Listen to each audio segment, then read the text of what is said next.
എന്തുകൊണ്ടാണ് ഭാരതം എന്തിനാണ് ഇങ്ങനെ ഒരു ട്രേഡ് അഗ്രിമെന്റ് ഇപ്പം പോയി സൈൻ ചെയ്ത്? നമുക്കൊരു കാര്യം നമ്മൾ മനസ്സിലാക്കേണ്ടത്, ഇസ്രയേലും പലസ്തീനും നടക്കുന്ന വിഷയം, യെസ്, നമ്മൾ അതിനകത്ത് ഒരു എന്താ പറയുക, നമ്മൾ അതിനകത്തുള്ള കൺസേൺ ഉണ്ട്.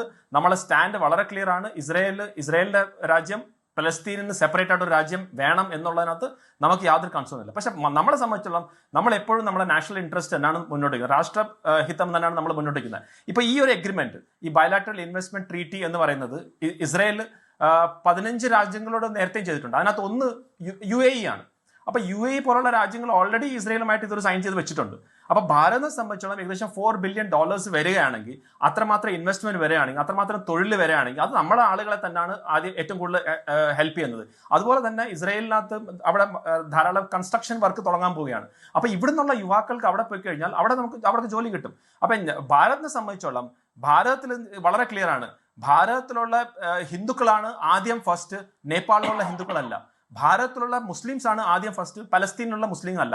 ഭാരതത്തിലുള്ള ക്രിസ്ത്യൻസ് ആണ് ഫസ്റ്റ്, US-ലെയോ UK-യിലുള്ള ക്രിസ്ത്യൻസ് അല്ല. അപ്പൊ നമ്മളെ ഇൻട്രസ്റ്റ് നമ്മൾ നോക്കുക. അതിന്റെ ഒറ്റ ഒരു ഇൻട്രസ്റ്റ് വെച്ച് മാത്രമാണ് നമ്മൾ ഇങ്ങനത്തേക്കുള്ള എഗ്രിമെന്റ് പോകുന്നത്. അതിപ്പോൾ ഡൊണാൾഡ് ട്രംപിന് വരെ അറിയാവുന്ന കാര്യമാണല്ലോ.